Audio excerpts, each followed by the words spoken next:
Hi, everyone, and welcome back to the Long Island Legends podcast, the only podcast dedicated to showcasing the most legendary talent here on our Long Island community. And today, I'm joined by Mark Perel, who is the owner and president of Homestead Window Treatments. A little background about them: they are Long Island's premier custom window covering company. Since taking over the business from his father, Mark has transformed Homestead into an award-winning brand, recognized for 11 consecutive years as Best of Long Island. That's very impressive. Known for his entrepreneurial drive, he has built Homestead around one core principle: the customer experience comes first. From curating luxury designs to creating a seamless installation process, his leadership emphasizes attention to detail, accountability, and delivering unmatched value. Beyond the showroom, Mark is passionate about marketing, innovation, community engagement, and building partnerships that expand Homestead's reach. He also runs a 10,000-member interior design and outdoor living group, which I actually am a part of. Through this group, he has fostered connections between homeowners and industry professionals. Outside of business, I know Mark is dedicated to personal growth and fitness, seeing discipline in the gym as the same consistency required to grow a thriving company. I can speak from firsthand experience about how important that is. As a husband and a father, he integrates family into the heart of Homestead's story, reflecting the values of resilience, gratitude, and excellence that guide both his work and life. Mark, welcome to the show.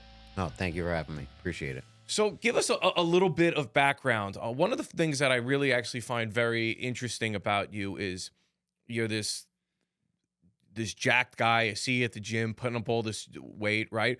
But you're also somebody that's like very passionate about interior design and window treatments. It's a very interesting dichotomy. It's not something that you see very often, but was that always something that drew you, or is that acquired? Just kind of give me a little background on that. The similarities is trying to perfect something. Okay, I see. It's my model boat. Gotcha.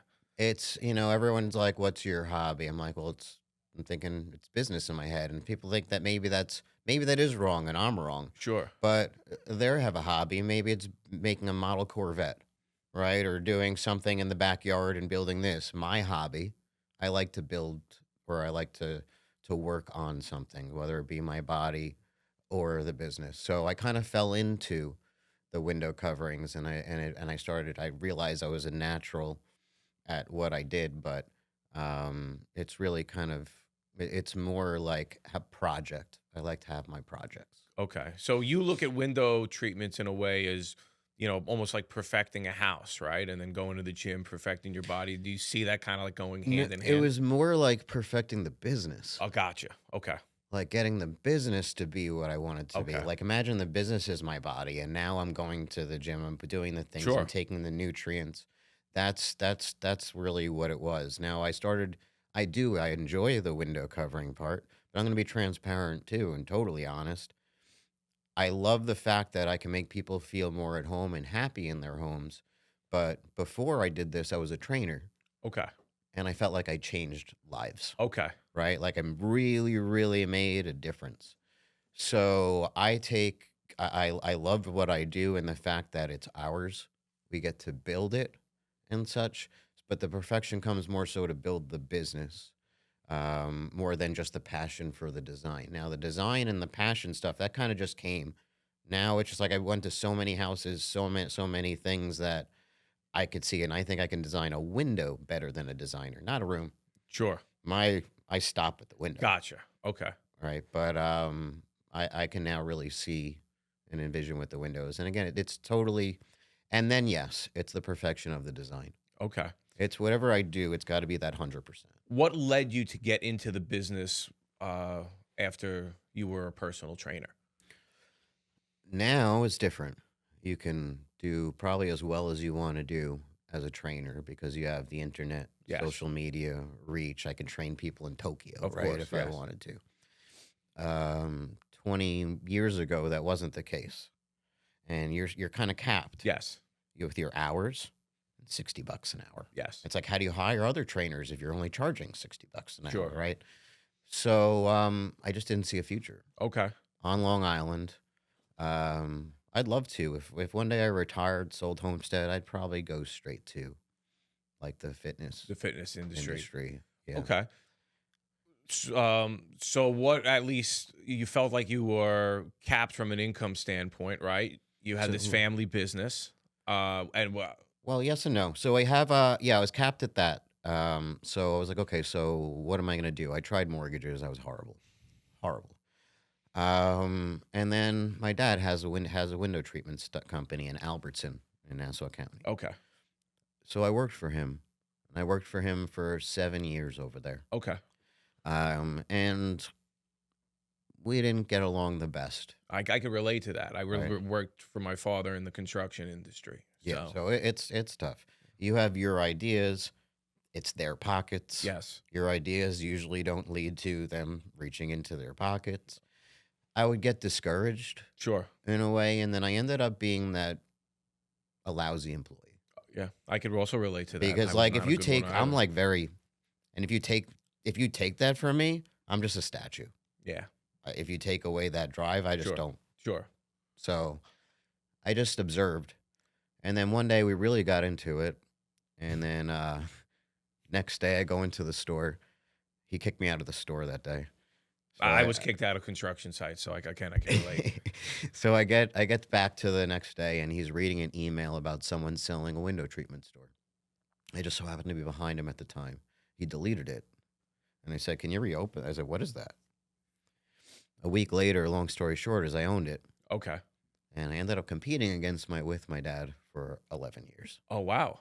Yeah. So What was um, so? Tell me more about that. I mean, how did that affect, like, the Thanksgiving dinners? it ended up being we got along better. Okay. I started proving myself. And of Okay. course, he's like, "Why couldn't you do this when you were with me?" It's like, Sure. because you stripped me of Sure. of my abilities. Right. So it became a little bit competitive. It wasn't competitive long because I don't know if my dad's watching this. I love you, Dad, but we kind of blew him out of the water as far as like the sales. Gotcha. And he was very. I learned everything from my dad. And what's Mhm. good is, and my parents, but what's good about learning from a mentor, in my opinion, is you learn what to do and what not to do. Sure. Right? Yes. It's both. They're Yes. mentoring you in one way or Yes. the other. And I think you're crazy to believe 100% in everything anyone has to say all the time. You have your own, stuff there. So, what I learned from him, the customer service aspect of it, really going the extra mile, doing everything 100%. What I learned not to do with him is everything relied on him, Yes. which is why he couldn't Yeah. grow it. Yes. Everything relied on him. Yes. Which isn't an insult, which No. isn't taking anything away. It's No, it's like, just obviously he was great at what he did. Probably still is. You learned obviously the craft itself. But then you kind of you build upon that, right. It's not necessarily taking away. You just built upon the foundation that he laid. Correct. So I took his foundation and we just took it up a whole, so I like to take the principles from him, my mother, again, what to do, what not to do. And then Mhm. that's how we, built what we've built. So as the company started to grow and grow, what became his role? Well, there was no role until 2 years ago. Okay. We Because I were know out he's a to, part of the business now, now, which is yeah, why I yeah. asked. Yeah. So we were out to dinner. It was, I think, my daughter's birthday. It was November. And I just threw a random offer, really random offer. Like I didn't even write it down, figure out mathematically how much sense it makes. And he goes, "Okay." I'm like, "Okay." So Can I ask you, what was your wife's reaction to this? and I totally understand it. She's, and it's not that I'm not, but she's very the family first. Sure. So she didn't want to get involved. Yeah. I figured that was the answer Does that you were going to not get. Yes. want to get involved whatsoever. And I get it because I mean, I wish I can say that, like right now when we talk, like before, it wasn't only about work. There were other things too. Now it's like we're with each other all day. Now it's just Yeah. work stuff, and now I'm his boss. Yeah. Yeah. That's different. Yeah. I'm sure it's real different. Yeah. So different. And How is he as an employee? my most challenging. Okay. Not in the fact he puts the most effort in. He's the most loyal. I could trust him more than Yeah. anyone, 100%. Yeah. And I'm going to speak from personal experience too. Like, he's a great, he makes you feel very comfortable. Like Yeah. having you guys come into my house, right? Like I remember you're like running around doing a million things. He comes in and he was doing stuff that my wife had requested. And, he's just chatting away. And next thing you know, I stopped everything that I was doing just to chat with him Yeah, yeah. because it was like, oh, like I like this guy. You know what I mean? And Mhm. normally I'm like, go, go, go. But he like sucks you in a good way, though, where it's Yes. like, oh, you feel very much at home, you Right. know? But now get him to do the paperwork, right? Yeah. Get him to find the notes Yeah. at your house when we're doing that. Yeah. So that was more the thing. So what we do is, because I found that to be challenging too. It's like, so we implement technology. Like you're remarkable over there, I think Yes. is what you have, right? Yes. Yes. Because just like me, I wrote it on a notebook once for actually up until April, right? And then a customer calls me, she wants to go ahead with like 60 windows. Sure, call you right back. Let me just get my notebook. Yeah. Yeah. Where's that notebook? Yeah. Yeah. Yeah. From 6, 7 months ago? I don't know where that notebook was. Because did I label all my notebooks the way I should have labeled my notebooks? No. Yeah. So after 7 hours, I found it, but I was like, never again, So now we have this remarkable. Mhm. But now getting, my dad to learn this newer technology because he did it a certain way.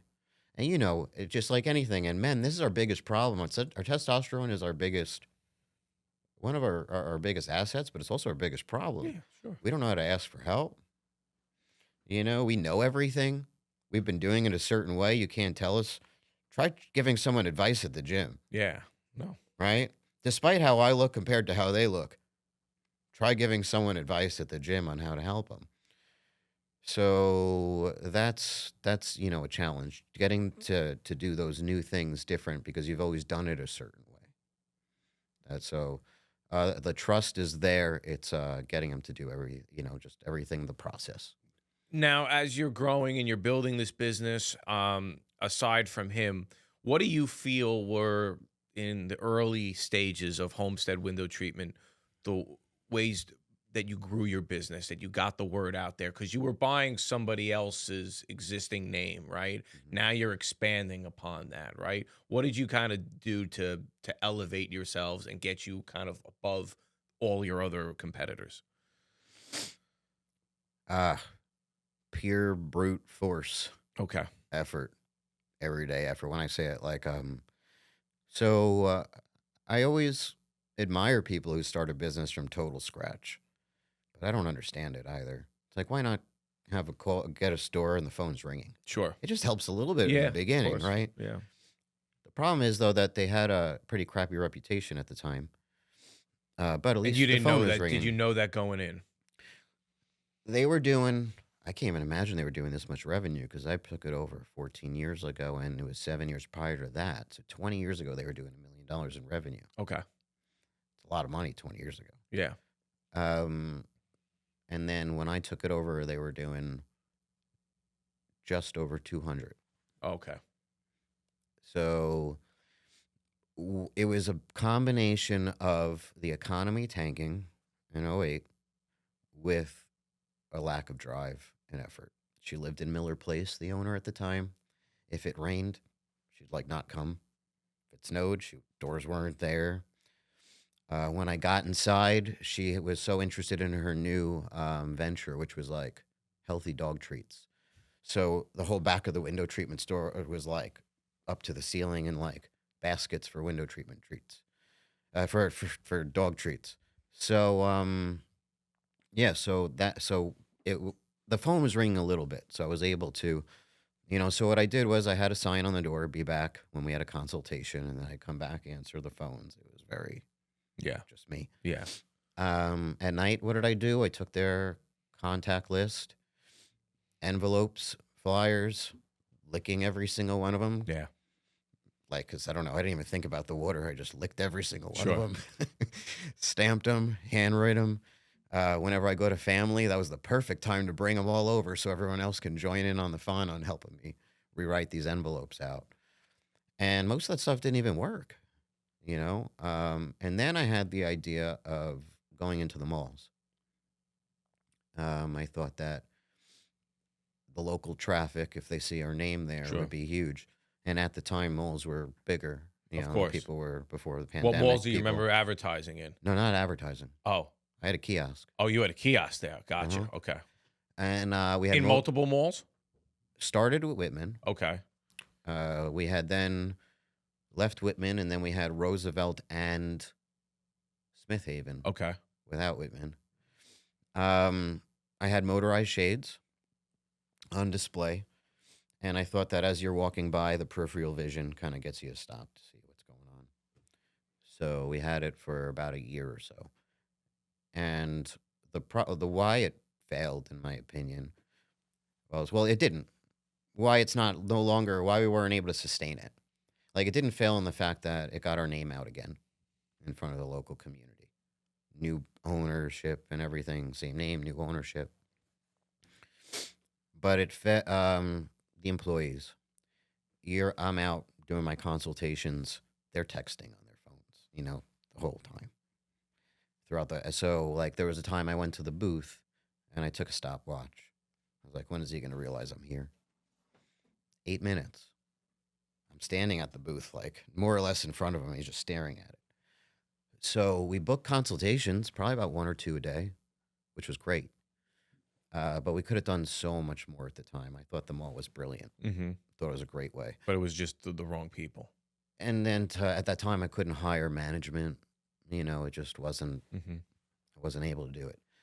The other issue with the mall is that they can change their terms very quickly.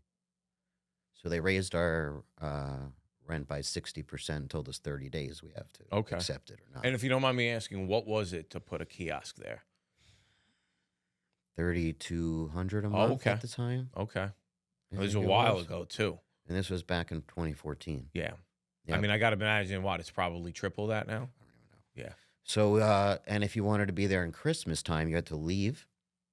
Well, no. You can either pay like $5,000 a month throughout the whole, or you leave and then come back. Okay.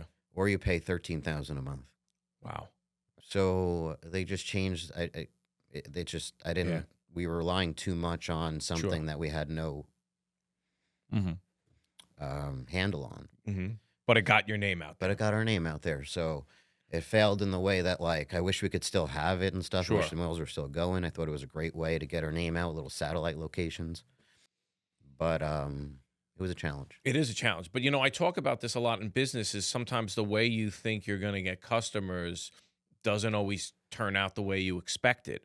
We were talking about this before we started. We advertise a lot on television, right?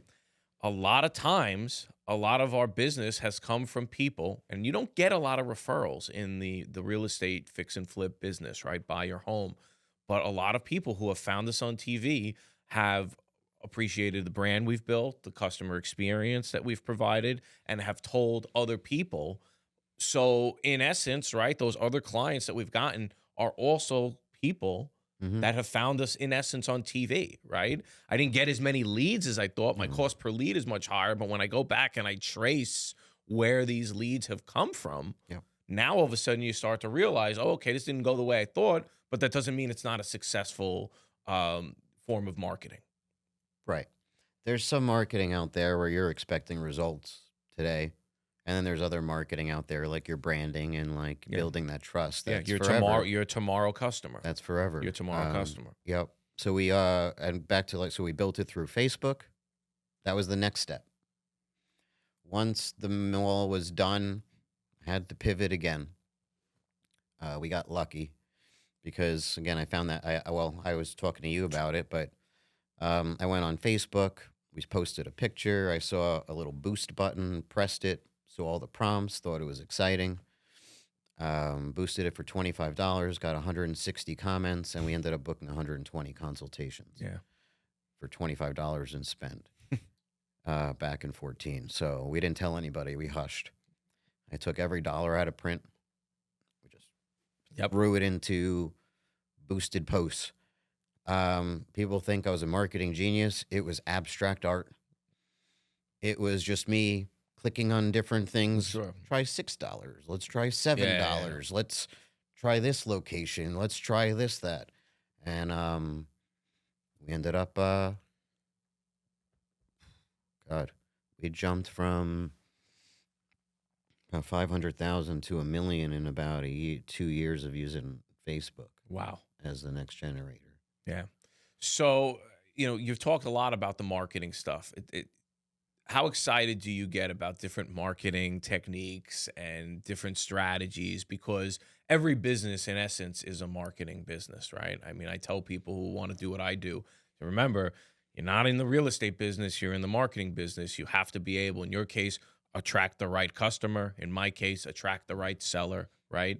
But it's a game, so to speak, to get in front of those people. I mean, how exciting do you enjoy that? Because I think if you don't enjoy that part of it, you're going to have a hard time in any business. To be totally honest, I think I probably would enjoy it more than anyone you've ever had on your podcast. Yeah.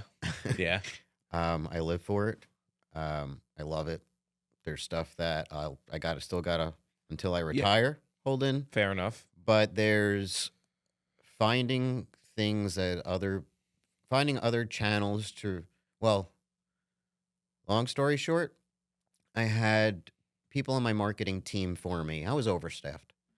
Instead of putting I put the cart before the horse, right? Yes. This time I was like, okay, we're gonna build this, so let's put what we have need in place to build this. And I'm like, oh shit, that was a little too much. Right? Yeah. Yep. So I had 2 people in my marketing team working for me, and they would meet with my advertising and SEO people, and I didn't, but I gave them a budget, and they had produced revenue from that budget, so I don't really question the Sure. budget, right? Yeah. They left. Long story short, now I meet with the ads team. It's my turn to go through the analytics and stuff. Same ad spend. And they tell me that they got me 282 leads over 3 months with $30,000 in ad spend. I think it was like 33,000. And they're like, which it was like 80 something dollars a lead. And like, that's great. And your industry averages yada, yada, yada. Now, that's where the conversation stopped for my old marketing team. Not for me, because I was like, I didn't go in 282 appointments. Yeah. So I said, can I share my screen? And we have a spreadsheet where we share every lead that comes in. And I'm pretty hardcore about it. Like, where did it come from? Facebook? No. Okay. Where on Facebook? Mom's group. Okay. Which mom's group? Right. So I said to the guy, I don't remember his name, but I said, I'm going to give you guys the benefit of the doubt. Anything that says Google, whether it be search or ads, is because you guys are so great at what you do. Nobody typed in Homestead Window Treatments, despite us being here for 40 years. Nobody did it in the last 3 months. I got 38 leads. Gotcha. Now I was like 120,000 in revenue. So technically, just like for them, they did okay. Mm-hmm. At $900 a lead, like you were saying that you're willing to pay that, right? So was I, but I started thinking that's not good enough. Because I was like, let's stop this conversation. I was like, hold on. So you're telling me that if I went to a house and I knocked on their door and offered them $500 cash to quote them on their window coverings, I'd save $500 on my lead? Yeah. Like, oh, no. I said, I'm taking every dollar out of Google tonight. And I took $10,000 out that night. Okay. Completely away. And he said I was totally out of my mind. And I probably was, but I'm not paying $900 when I can do more. Sure. Right? So, like, I don't know. Let's just say I got a Homestead hat, $10 Homestead hat. And I dropped it at 90 high-end homes. That's $900. Yes. I hit 90 high-end homes.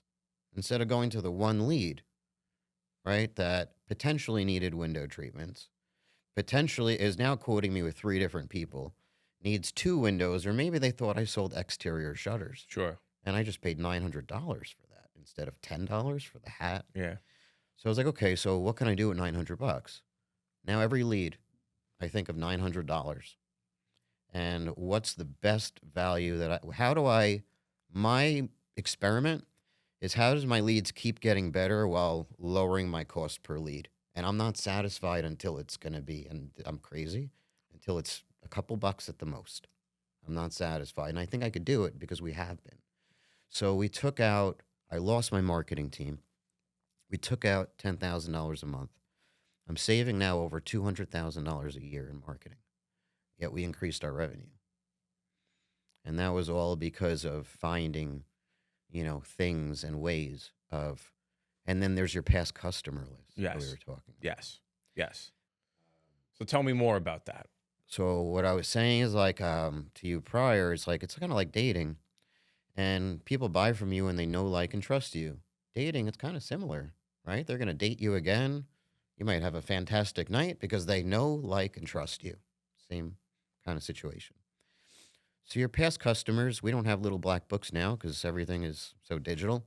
But back in the day, you'd have or at least even before me, there was a black book that people would talk about. And it was the past girlfriends, the past one night stands, the past this, the past that. So if there's a time that you're lonely at night, are you going to go to the singles bar and try to win over someone who doesn't know, like, and trust you and hope that you win it? Or you go to your book and you call that customer. So our past customers are a little black book.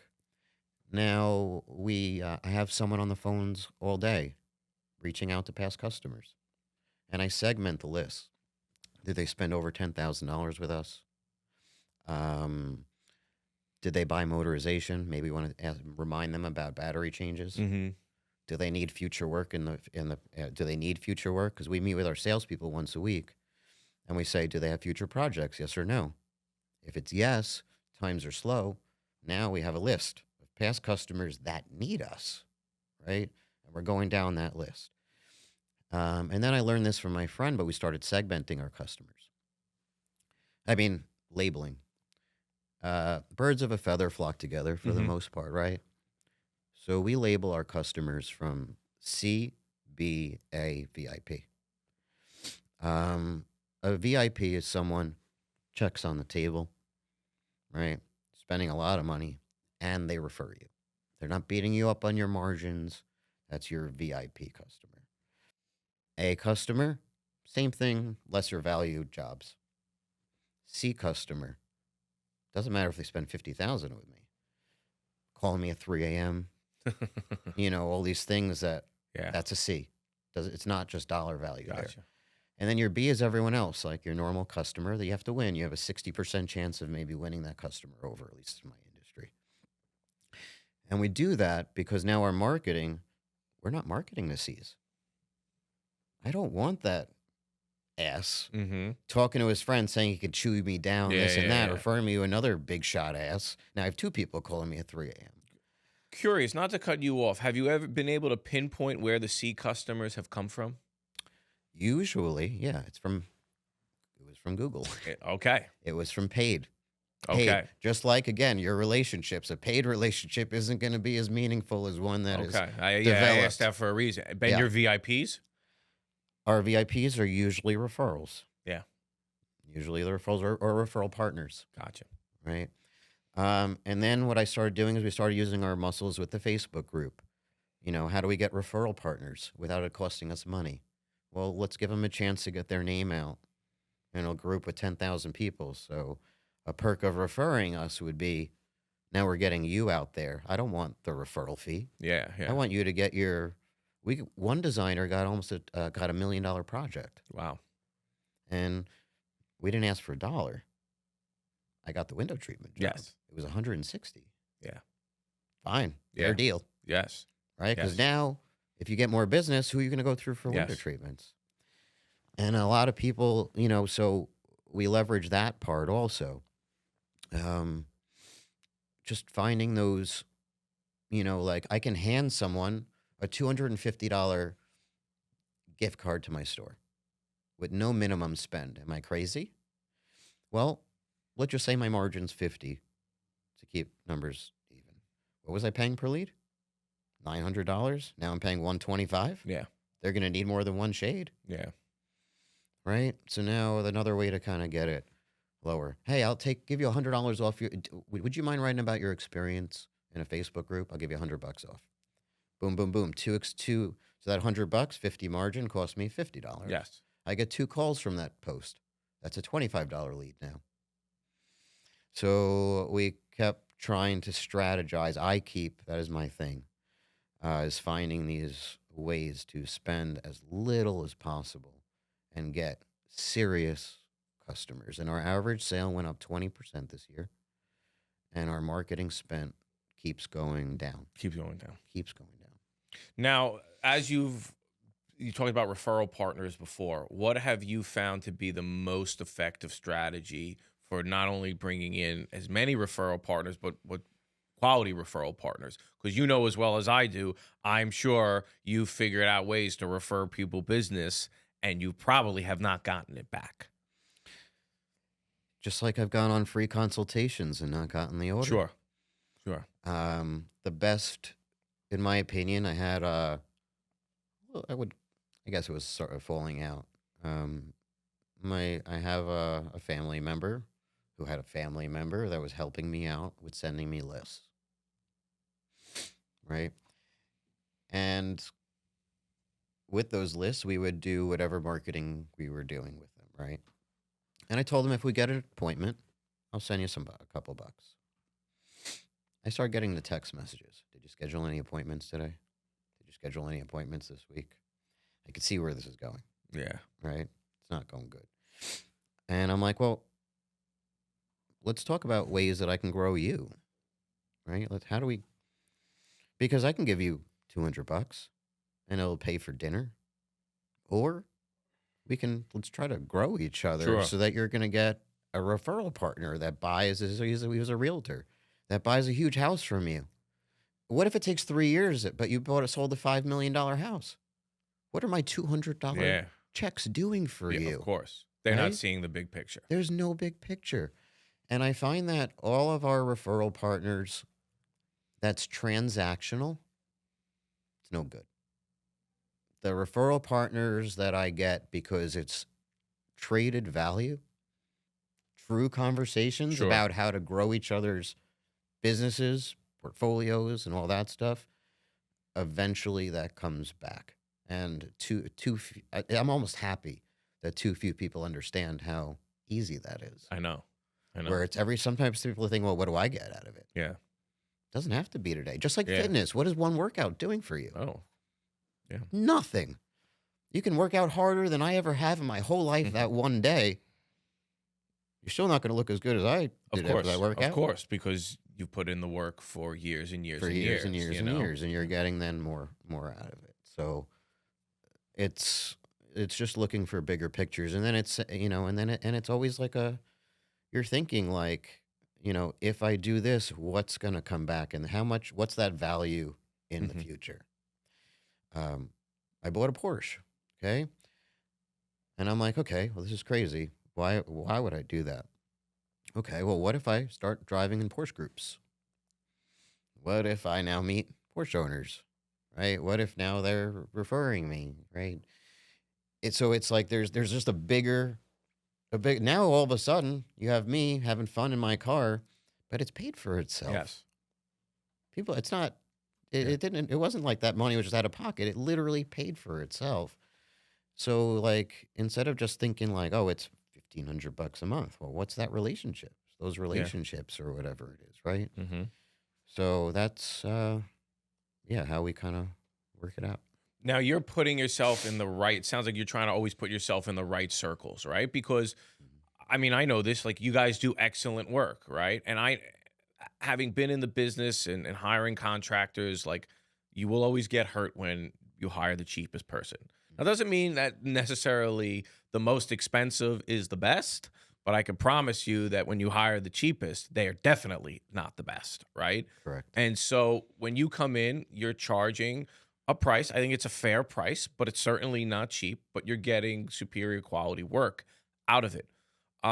As you have now grown and grown and grown, what is your best way to justify to the customer that, because there's certain people like me, I get it, right? Now, to be fair, I didn't always get it because I was, thinking about the bottom line. Budgetary restrictions were different than they are now.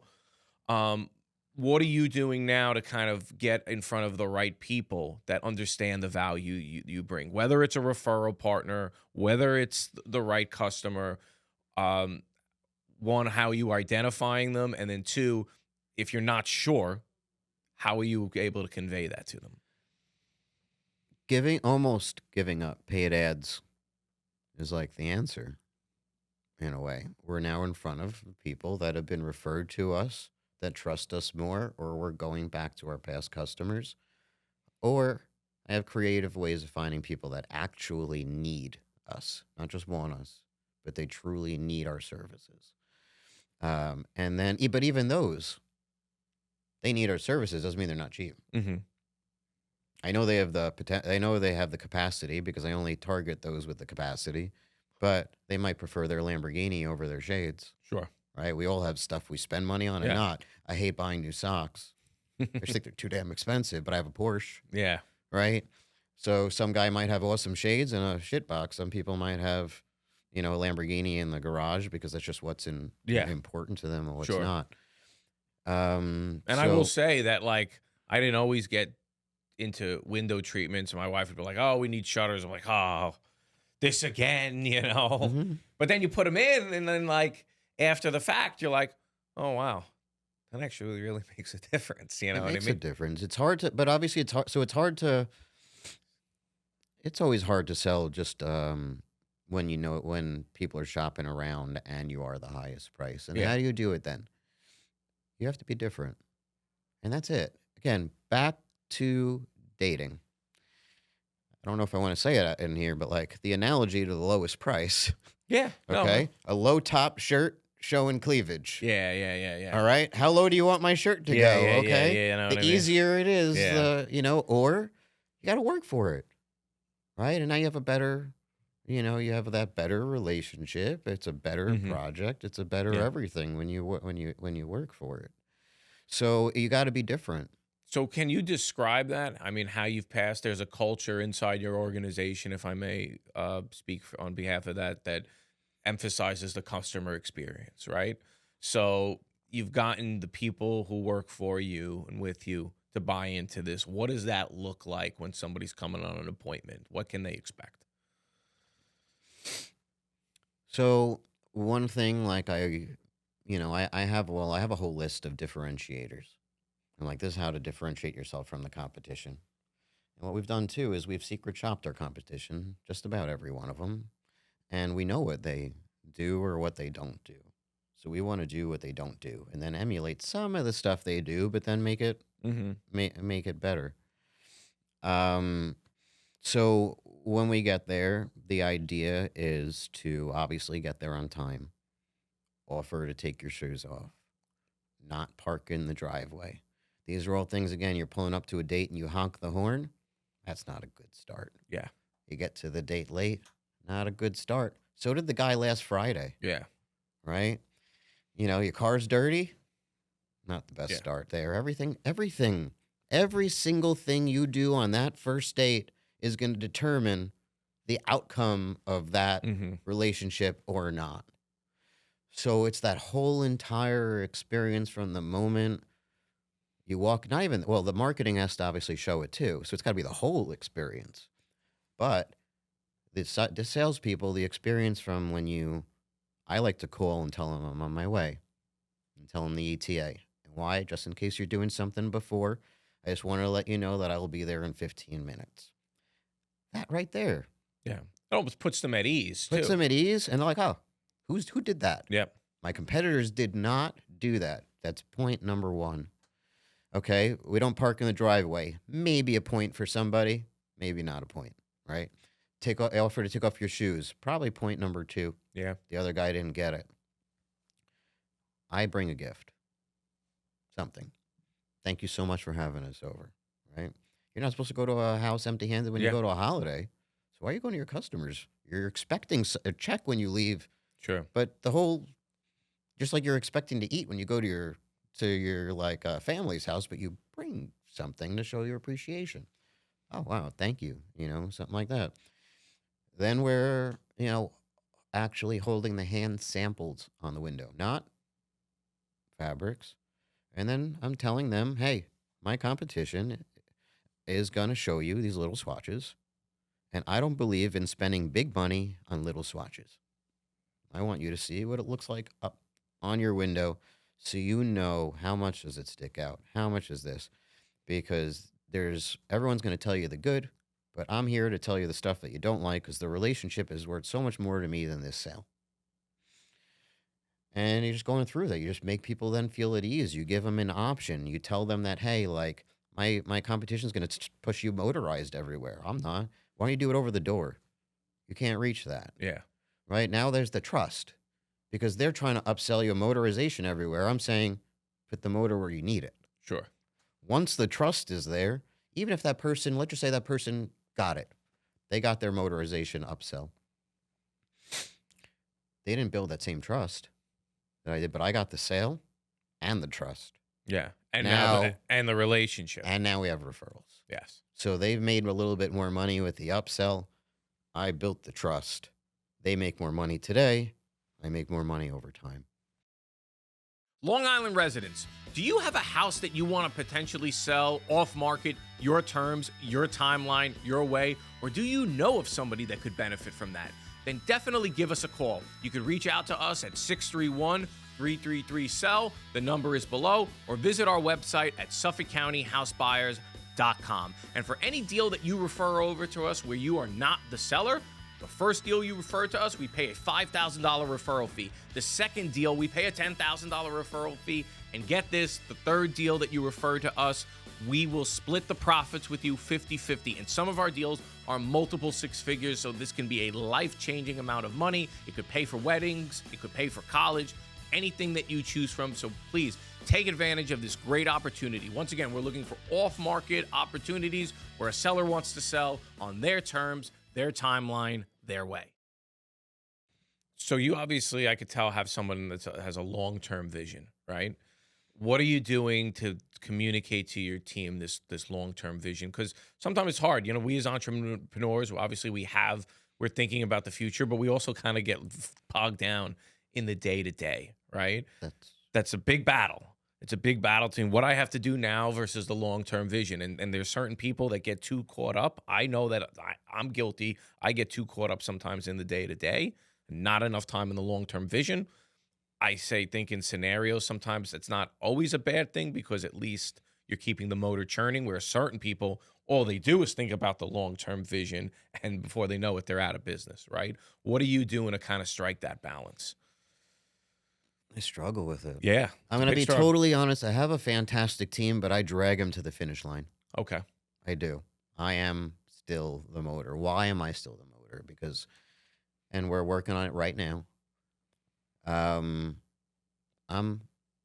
still selling too much.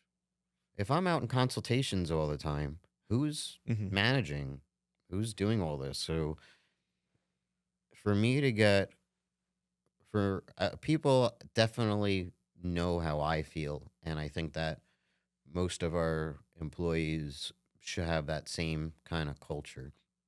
But I need middle management. Yeah. And that's what we're doing right now, to allow then help me implement my culture, because I'm on consultations. And you still do the consultations. Is that, I'm guessing I do more than anyone. And you like it? I like it when I'm there. Okay. I'm the best at it. Okay. I'd prefer marketing over anything. You do? Okay. I prefer to just market. Okay. If that's all I could do my whole life. That or fitness. Sure. Put me in one of those two arenas and I'll thrive. Okay. As your company has grown, talk about, because there's marketing, but there's also branding. And I know you say that I really love marketing, but it also seems like there's a big branding component to what it is that you're doing, because branding is a long-term vision. Branding will bring you those tomorrow customers, the VIP customers. So how have you branded Homestead to be able to attract the right type of people that you were just talking about? You kind of get what you put out there. Like, if you put out $25 coupons, let's call it fishing. If I'm going to put a worm out, I'm not catching a tuna. Mm-hmm. It's just not happening. So it's really kind of, you just have to get the right. So you what the stuff that we have to put out there is the stuff that the tuna appreciate. That's the stuff. Mm-hmm. The branding element Hmm. that you guys are trying to help put out to the community, right? That separates. It's not just your Google ads, your one-off customer, right? It's the people that like now it's like I've every time I think of window treatments, right? I think of Homestead, Right. right? That has to do with your Facebook group. That has to do with your personal post. Right. That has to do with prior business, right? That's branding. Hmm. Like, Being for everywhere. being everywhere. And so, but positioning yourself, you obviously want to keep your marketing costs as low as you can, right? So just tell me more about from an organic standpoint, because you can brand a lot of times without always, you don't necessarily have to spend the most amount of money to get the right brand out there. And I think you guys have done a good job of that. So what is some of that you have done that now when, if I were to bring people in and say window treatments, who do you think of? Their chances are they're going to say Homestead. What do you think has allowed you to be top of mind for so many people? Not putting out ads, but putting out content. Okay. Ads is that's what I was getting at with like the worm. Like ads is just getting the wrong people out there. Information, knowledge, building yourself as the go-to, that the authority. That's how you get those people that respect professionalism and stuff. So it's very rare you'll see us put ads 30% off. We don't do that. Um, so that's really I think that's the biggest thing is the message is with the branding, and like just that's how you're gonna get those big fish. Is you got to give them an environment that they want to swim in, Mm. and me putting ads out of $25 isn't getting me the Sure. attention of that Mhm. whole house appointment, and it's getting the attention of the coupon. Yes.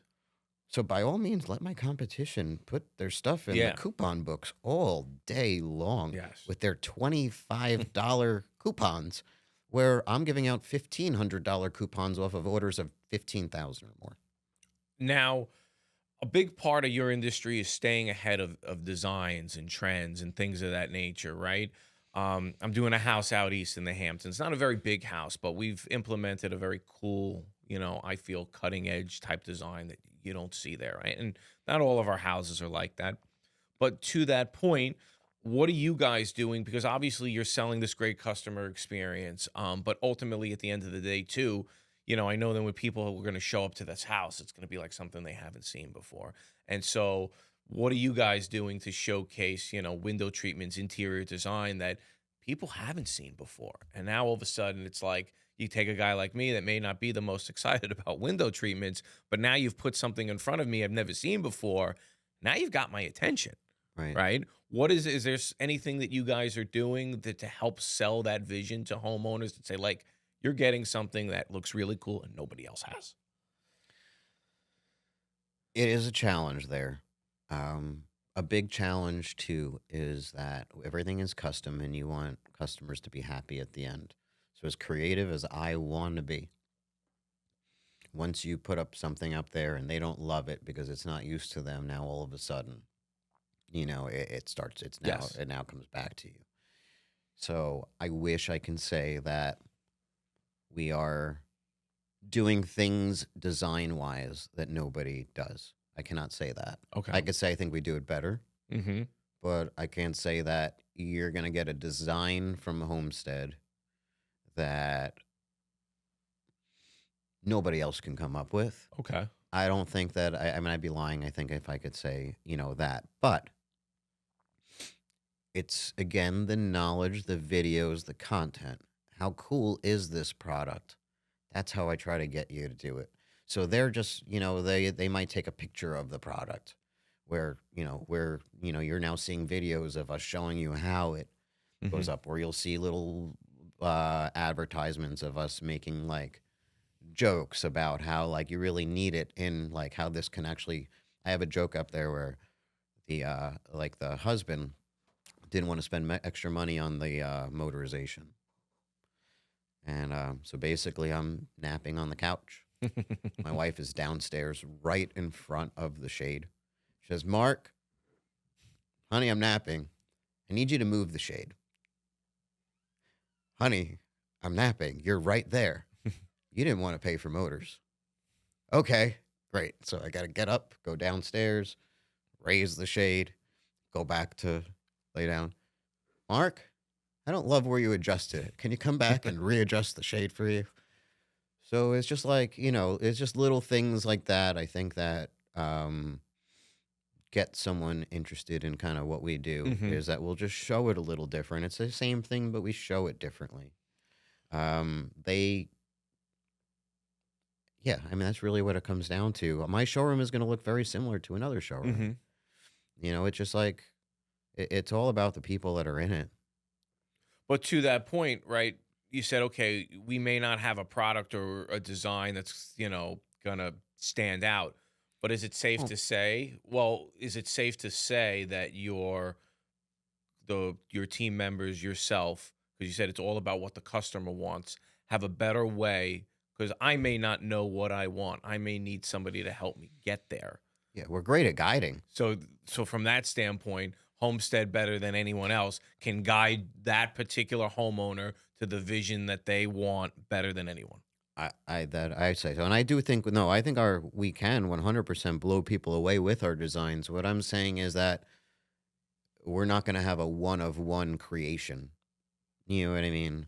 For you, like some weird, I don't know. I don't even know what to expect. But our designers, I think, will pick a nicer fabric than the competitors' designers. I could totally see that. But we're both putting it on a pole, perhaps. So it's more like that. So, and then it's also with the guiding, it's keeping in mind the budget and keeping in mind the goal.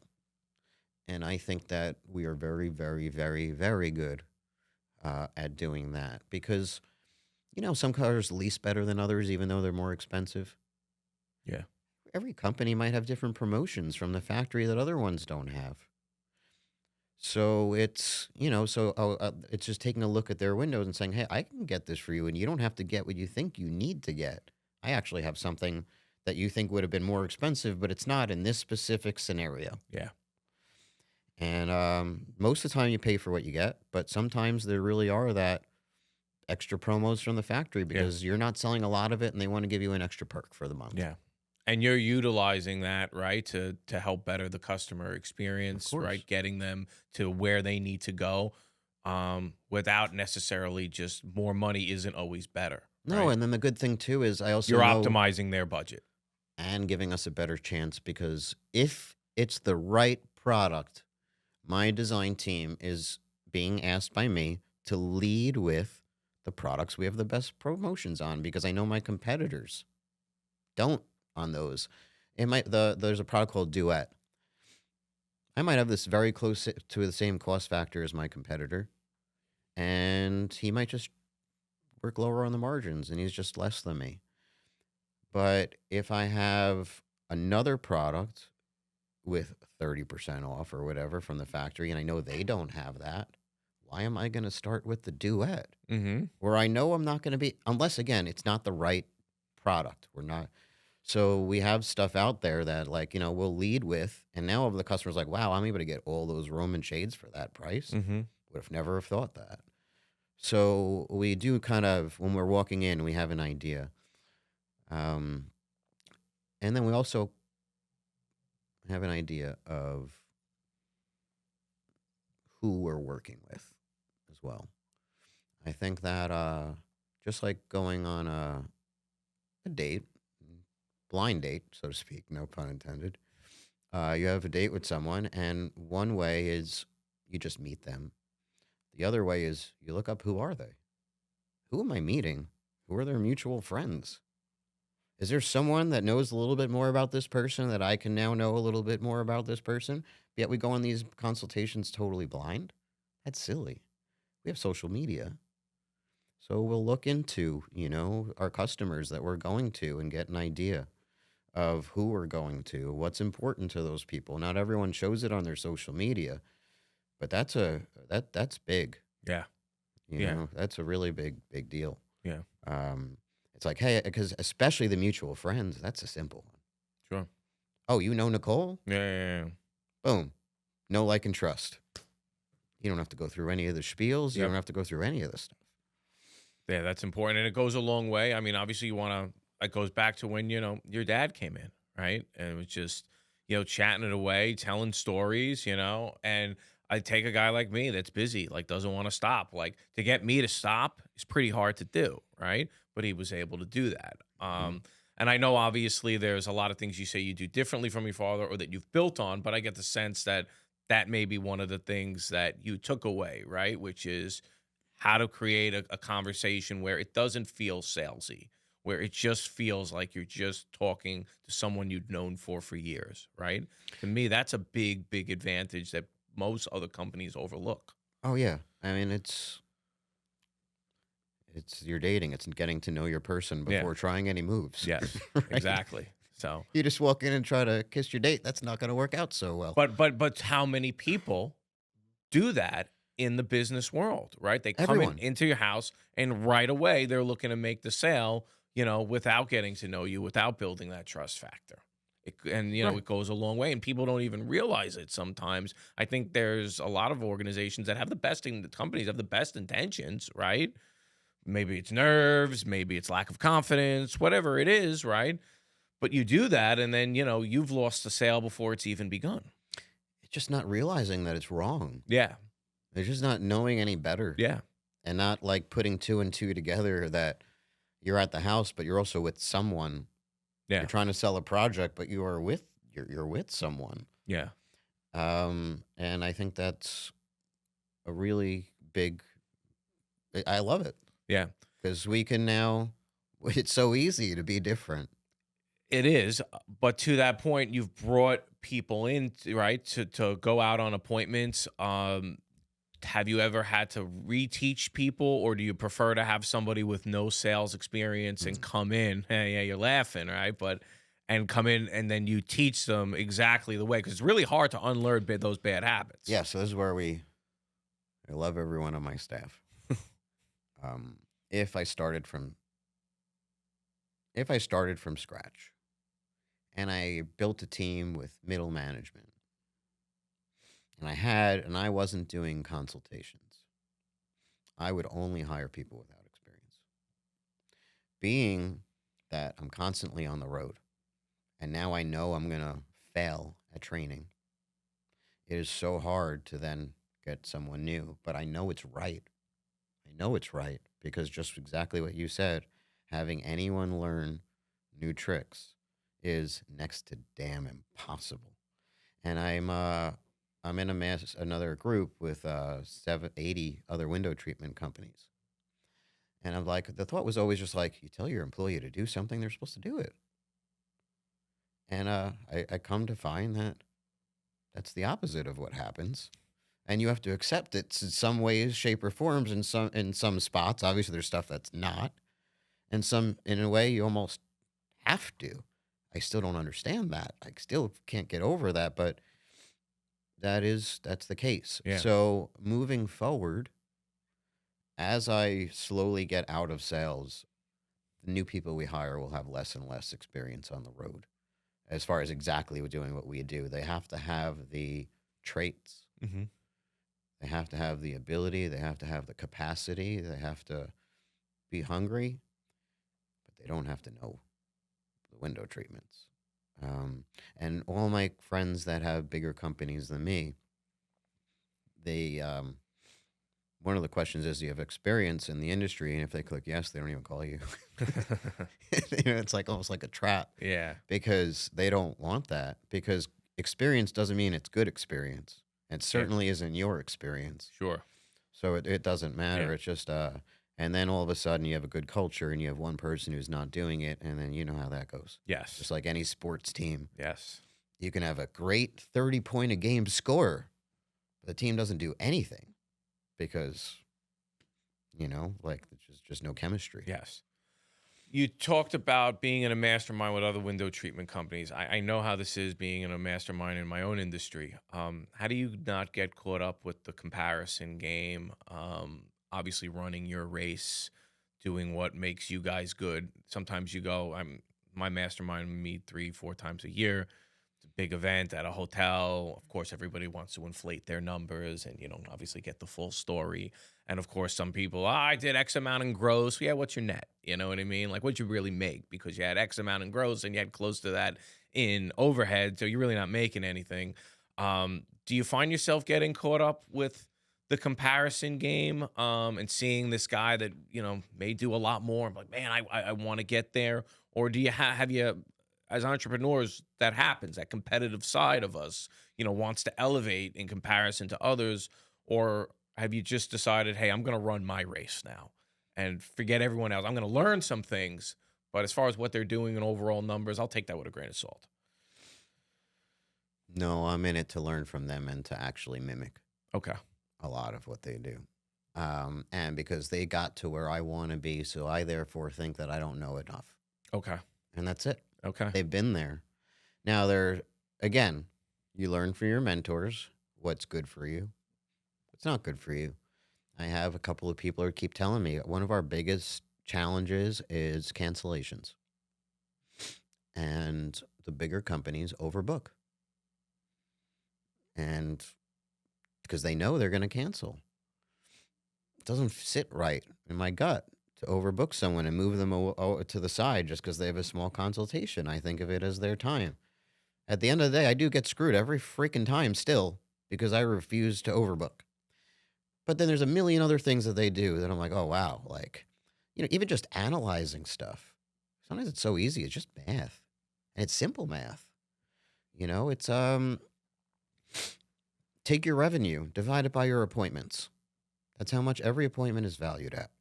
Regardless of how much you sell it or you don't, it's $1,000 appointment. Okay, you want to do $1 million. How many appointments do we have to go on? And then, okay, well, how much does it cost us to get this many appointments? Okay, well, then that's what our cost per lead is, right? It really just comes down to that. And I didn't realize it could be that simplified. Yeah. By instead of chasing revenue, I'm chasing numbers and appointments. Yes. If I see $0 on the board, but I see 30 appointments, our value per appointment is $3,000. I'm looking at $90,000. If I see 6 appointments booked that day, I'm looking at $18,000. If I see 2 cancellations that day, I'm looking at I just lost $6,000. Yeah. And it's just pretty easy then, I think, once it comes down to that simple formula of figuring out what's needed and how to get it. Once you've found that, right, has that made business, in your opinion, I'd say where you want to go more attainable? Do you look at it now from a standpoint where, like you said, people overcomplicate things, right? Now it's numbers, it's appointments, it's cost per appointment. Because obviously we as entrepreneurs, we go through this emotional roller coaster. And I'm going to get to some specifics to that in a moment, but has that at least helped stabilize things a little bit for you? Because, I still get like this too, where, deals go sideways, this, that, and the other thing. If you're looking at things on a very simplified, on a simplified form of metrics like you are, has that made the entrepreneurial roller coaster a little bit more stable, so to speak? Slightly. Okay. Just like I'm sure anyone else when it's Thursday, and despite the amount of appointments I see on the board, and it's Thursday because it's payroll I got to do, and I'm looking at, God, what was it? A couple weeks ago, I was looking at $4,000 in sales by Thursday, and my payroll is way more than that. Sure. But I saw the appointments on the board, and I'm like, Mark, calm down. It's gonna happen. It's gonna work out. But I'm looking at the 4,000. So it helps. I'd be lying to you if I said it solves. Yeah, it's not a cure-all. No. But it helps when you see the numbers are in line to where you need.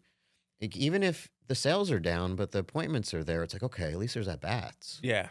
Because I'd rather that. Yes. Than the appointments down and just the sales up. Yes. Because then I'm like, how often can we do these $10,000 sales? Yeah. Yeah, Unless it's every one, we're in trouble it's with not this realistic. amount of appointments. Sure. And then there's always, I mean, the fear that the phone's not going to ring today. I hate to say this because I'm partially crazy about it, but like I wake up with that slight fear every morning. Yeah. Every Yeah, that morning, like doesn't what go happens away. if the phone doesn't ring today? Yeah. I'm like, shit, there's a lot of people Yeah. that are Yeah. affected by this. So the roller coaster, I have very, very, very high highs, and I have some crappy lows. And a lot of it that helps me is knowing those numbers and the averages and the law of averages and just sticking by Mhm. law of averages and statistics. And honestly, the gym. Yes. So that is a perfect lead into the next topic, right?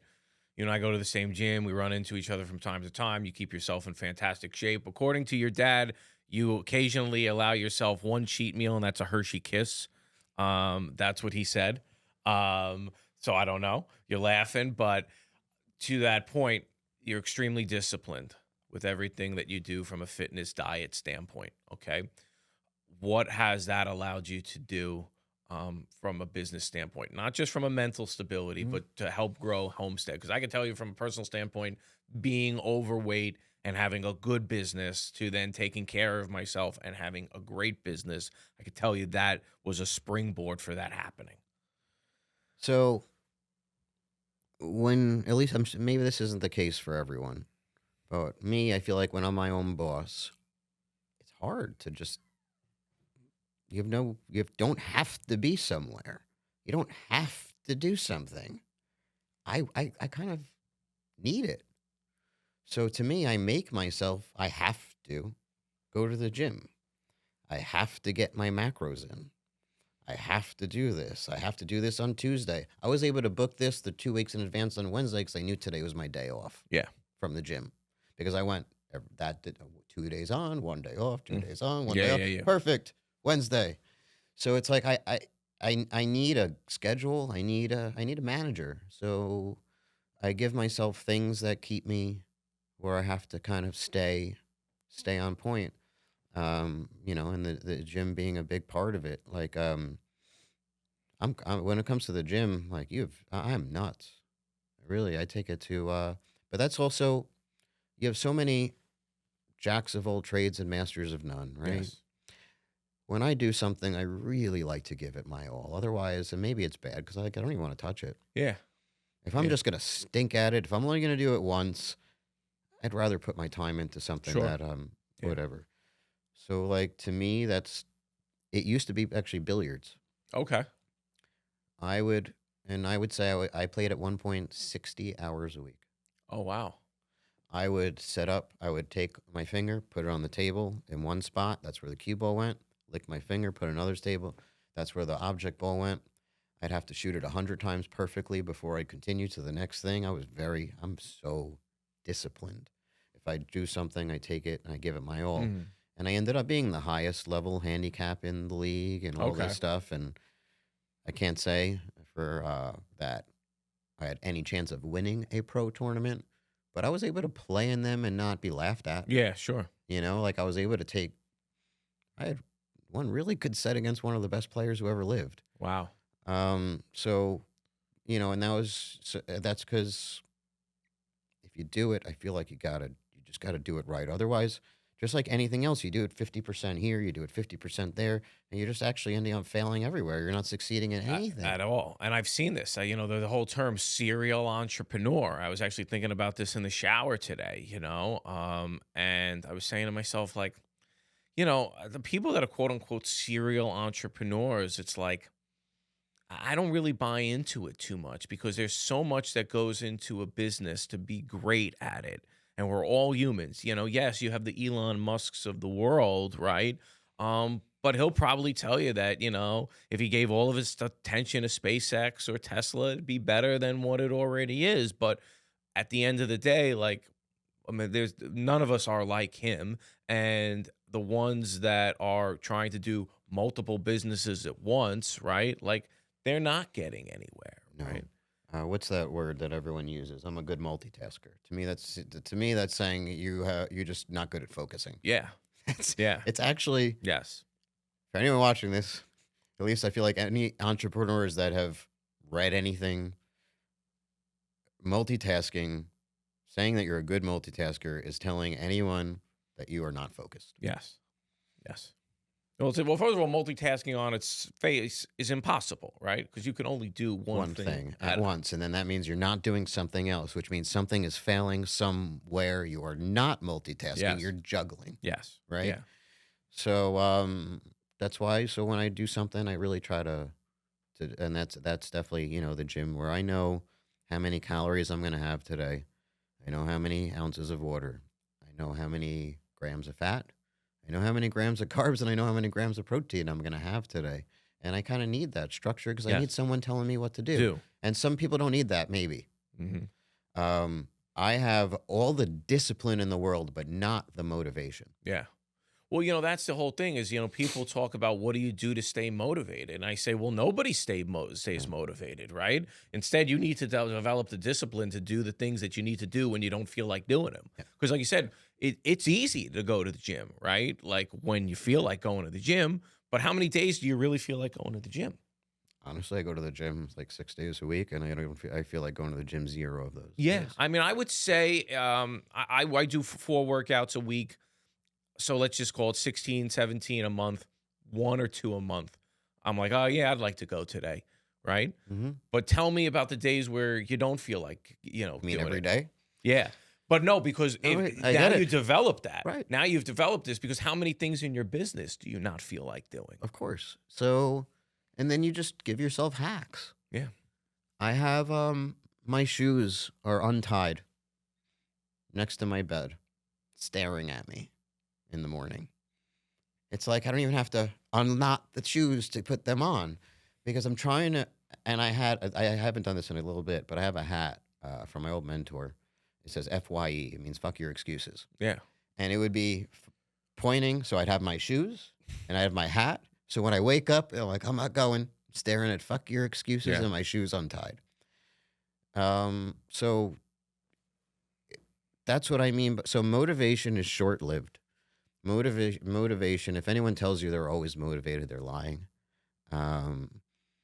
But because it's like you need that podcast, you need that song, you need that something to motivate you. But if you have discipline, more discipline than motivation, your motivation means actually nothing because you're going to do it anyway. Yeah. Yeah. And that's the whole key. Yeah. So it's just doing it anyway and trying to motivate yourself with doses of motivation. Yeah. But at the end of the day, you're doing it anyway. And if that's kind of like, I love that, just do it anyway. Yeah. Whatever it is you don't want to do, just do it anyway.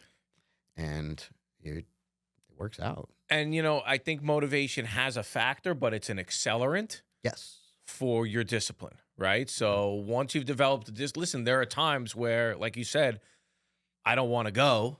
I'm going. I'm grumbling the whole time I'm there. All right, let me put on that song. Let me put on that podcast. Let me get. Now all of a sudden it's like, okay, well, I really didn't feel like going. Now I slightly don't feel like going. And now all of a sudden, then you start doing the work. And next thing you know, you walk out and your day's that much better, right? Have you ever regretted going to the gym ever? No, but you never do. Not a single workout, regardless of how much I hated to go. Not one. And there's been thousands that I have said, I wish I didn't do that. Yeah. You always feel better. And then, of course, you set yourself up for a better day, right? Yeah, I mean, you think better. You have clarity. I was giving a presentation at a real estate seminar yesterday, right? And I put the before and after picture of myself up. And I said, you know what? Now, to your point, I'm doing the things I need to do and I don't feel like doing them. I think better. I feel confident about myself. And because I'm thinking clearer, now I know what levers to pull in my business because I don't have to pull every lever. Now I can sit down and think about, okay, what do I need to do today to move the business forward, right? And when your vision, right, when your mindset becomes that much clearer, it becomes much more apparent what you need to do. What's the real lever that you have to pull today to accelerate? Whereas in the past, it was just scattershot. Let me do this, let me do this, let me do this, and just doing a million things thinking, well, the more I do, the better I'll get. And in reality, that's not true. You as the business owner, the CEO, the president, you've got to figure out what's the highest and best use of your time and figuring out the right lever. And I can tell you that a lot of that has stemmed from fitness. It's a big Fitness is a really big deal because it keeps you in line. It's so easy to fall off. It's just so easy to fall off track with everything. And I guess it's just science, right? You release endorphins Yeah. to me, the walk. I can, I like working out better during the day in the morning because I'm done, but I don't need to. I can work out at the end of the day. I'm probably stronger.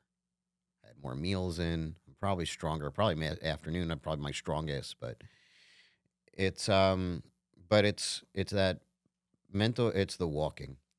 When I walk in the morning, just my mind, I have the whole idea of what I'm going to do for the rest of the day. I can't explain it, but once I'm on that treadmill and I'm walking, I can, my day is a lot clearer as far as, what I'm going to do. And if I miss my workout during the morning, I will work out at night, but if I miss my walk in the morning, I'm a mess. Yeah. I'm a mess with Yeah. it's not good. The stage isn't set. So obviously you run this business, you're taking great care of yourself, but you also have a family as well, right? So tell me a little bit about that, right? Because that's maybe the biggest struggle of all, of trying to put together this great business, take care of yourself, right? And yes, you take care of yourself for yourself, but you also want to do it for the people in your life. How are So you balancing all of that now? poorly. Well, I think maybe I I think mean, we I'm gonna go more into it, but yeah. but it's also like just like anything. Like, so now I'm focused on business, I'm focused on fitness and family, just like we said, multitasking. You're not doing 100% things perfect. I don't think you could be the perfect family man unless there's maybe no fitness and no business, Sure. right? And you can't be the perfect business without this and that. So obviously, part of the fitness too is, and I think this is it sounds harsh, but kids should have ice cream, right? Because they're kids. But there's a big but. Is it good for them? Is it giving them good habits? How do most people die? Heart disease? What's the leading cause of heart disease? Crappy diet? What are we giving our kids in the very beginning?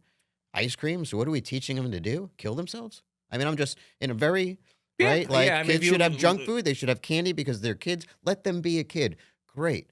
But we're setting the table for heart yeah, disease later it's a on. fair point. Later on in life, we're setting the table for heart disease. So when I see me eat healthy, and maybe I'm rationalizing because I selfishly want to look great with a baby, but I don't think so. I legitimately think that I'm setting the table for them. Yeah. And then, because now, what are they going to do with their kids if they had now all the ice cream in the world? Now their kids are. I just again, it sounds extreme, but then me giving my daughter ice cream screwed up generations in my family as Hmm. far as giving. Well, that's crazy to me. So I have to set that example.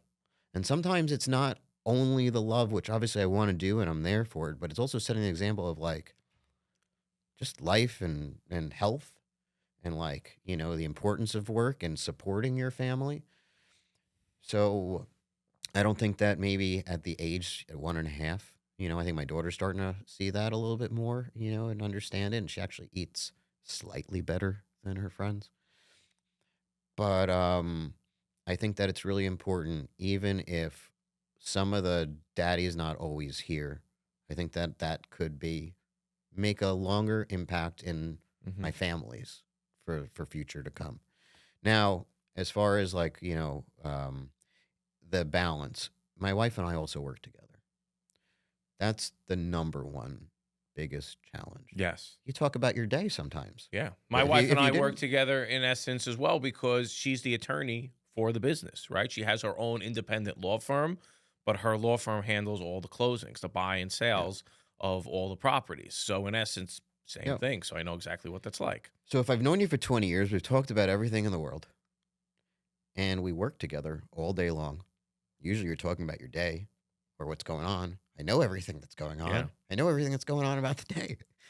So to separate work and business, we have not figured that Hmm. out at all. I hate to say at home, my my wife and I. It's Mhm. like a lot. It's a big part of the conversation. Do you set a time to just stop? That's something that No, I've tried to implement, which is basically like after 8 o'clock, I won't talk about business.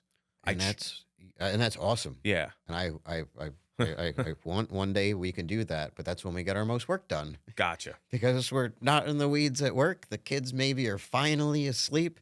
And it's like, oh, because you know how sometimes it is too. You have this whole thing of a checklist of things you need to do, and then every employee is coming at you. You didn't get to do any of that things on your checklist, and now it's 8 o'clock at night. It's quiet in the house. Yeah, Whew, yeah, it's tough. that's exciting for that moment because you're like, I can get this done without distraction.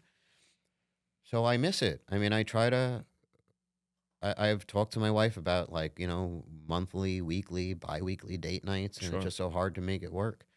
So I hate to be on this podcast and say that I don't have things figured out there. I don't have things No, figured. none of us have I it, don't Joe. have it figured I out tell there. people all the time, Um, but when I am home, I do certainly try to be there and do whatever I can for my kids.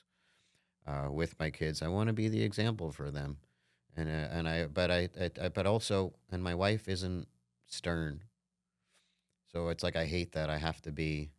You know what I mean? So it's like I'm not there often. When I am there and stern. So I feel like I'd love to be. I am totally the adoring dad. I love my kids to sure. death. But I just sometimes I feel like they look at me sometimes as the bad cop, Yeah. right? Because I'm not there, and when I am there, I have to set the rules and all that. It's such a challenge to do it all right. But I'll tell you, I think that my kids love me. I could see it. Yes. So at that point, Do you I think feel? we're doing a Here's good what I job. would say. You Do you know. feel like they're copying the habits that you're implementing on your own behalf? Well, I have a 1.5-year-old, so he's not doing much of anything yet. Okay. Yeah. Yeah. My daughter a little bit. Yeah. Um, Because that's what I could tell you. I mean, how old's your daughter? she's almost 7. She's only 7. Okay. So I have 10, 8, and 6. Okay. And I could see them wanting to put the work in their respective crafts. You know what I mean? And that to me is the best compliment. Oh, I've said this a few times on the podcast, right? Parenting is caught, not taught. You Mhm. know what I mean? And it's what you catch them doing, following your example versus what you're telling them to do. That to me is always that's when okay, I may not have it all figured out, and I may never will, but I know at least I'm on the right track. Right. No, 100%. I can totally see that. Yeah. So I will leave with this because I want to just dive in one more time back to Homestead Window Treatments. Sure. What is the guy if you could sum up for the viewers here, what is the guiding principle? What is the one thing that you want all customers, whether they use you or not, when an appointment is over, okay? What is the one thing lasting impression you want to leave with them? I want them to I want them to not realize that they could have a great experience, even spending money. I want to know that I want my customers to feel that they were given the right options all the time. And we picked not just the right option, the right that met the goals and at the same time, their budgets as well. I mean, and what I wish is that everyone came to us. And I say that because we might not do work for everyone, but I want to at least guide you. And then pick my competitor, pick Home Depot. I might even tell you to go to Home Depot for the specific thing that you're looking for. And I tell that to customers. There's times where cheap is good. Yeah. You have that stupid garage window in the back. Fine, cheap is good. You're asking me if the cheapest product, a 120 by 100-inch window, and you want it motorized? What are you asking for? Yeah. So it's just like, so I really I want to just educate. I want Homestead to be able to just educate um, how to shop for window coverings, what to look for when they're shopping for window coverings. And then if they want to use us, we are happy to, and we want to make sure, and we'll make sure that, can't say it's the best experience thing you've ever done, but when it comes to a home, I want someone to say, wow, I didn't even know that's possible in a consultation, Yeah. working with someone, because everyone is so transactional. Every company is so transactional. I don't want that feeling. Okay. Perfect. All right. Well, thank you so much for Oh, being thank on the you. show. I really enjoyed talking business, family, personal, all the different things. So I hope it was a great experience for you as well. Yeah. Uh, Hope I was able to give some value. For You sure. absolutely were. So thank you so much for watching this. As always, this podcast is brought to you by Suffolk County House Buyers. If you know somebody that is looking to sell on their terms, their timeline, their way, give us a call, 631-333-SELL. I'm Jeremiah Dalton with Long Island Legends. Thank you so much for watching.